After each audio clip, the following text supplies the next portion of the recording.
ফের দলের একাংশকে নিশানা করেছেন মদন মিত্র এবং চাকরি নিয়ে কারা চাকরি পেয়েছেন এবং তৃণমূল কিভাবে চাকরি দিয়েছে সে কথাই বলেছেন মদন মিত্র।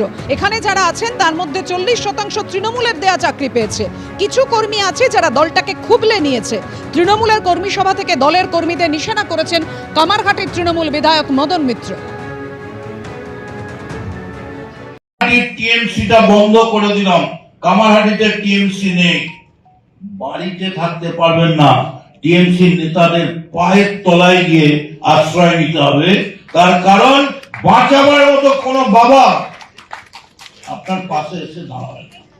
আমি দায়িত্ব নিয়ে বলতে পারি, এখানে আমি জানি না অন্য কোথায় কে কি বলবে, এখানে যারা আছেন তারা অন্তত 40% তৃণমূলের দেওয়া চাকরি পেয়েছে, এর মধ্যে 40%। যারা যারা পার্টিটাকে খুবলে নিল, চেটে চুটে মাখন করে নিল পার্টিটাকে, প্রত্যেকটা ওয়ার্ড থেকে 3 দিন অন্তর রিপোর্ট নিন কজন করে কর্মী মিটিং এ আসছে। শুধু গা থেকে যদি জামাটা সরিয়ে দেয় তৃণমূল, এর কাউন্সিলর নয়, পাড়ার কুত্তা পর্যন্ত পায় কামড়ে।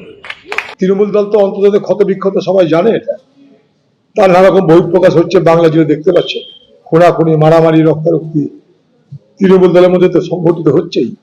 এটা হচ্ছে নতুনত্ব কিছু নয়, এটাই তৃণমূল। জমি সংক্রান্ত বিবাদ এবং সেই বিবাদ এমন জায়গায় পৌঁছলো যে তৃণমূল বিধায়কের সামনে তার অফিসে, পার্টি অফিসে একেবারে হাতাহাতি চরমে পৌঁছলো যে পুলিশ ডাকতে হলো।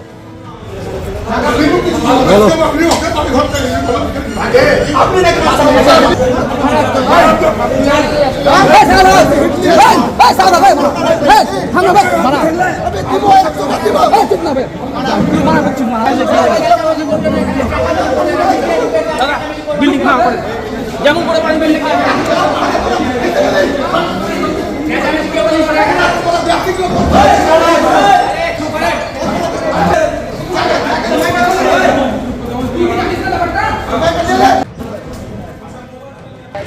কে মারলো? কে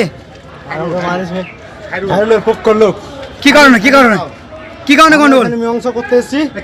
আমরা 82 শতক জায়গা নিয়েছি, সেই জায়গায় ওরা রেকর্ড করতে দিবে না অবৈধভাবে। ওই জায়গাকে আটকে রেখেছে, বিএলআরওকে রেকর্ড করতে দিবে না বলে। আমরা যখন ওখানে বিএলআরওতে যাই, তারপরে ওখান থেকে এসে আমাদের এমএলএ সাহেব জাকির দা উনি ডেকেছিলেন ফায়সালা করার জন্য। এখানে এসেছিলাম, এখানে এসে আমাদের উপরে চরম ভাবে অত্যাচার করলে আর এইভাবে আমাকে মারলো।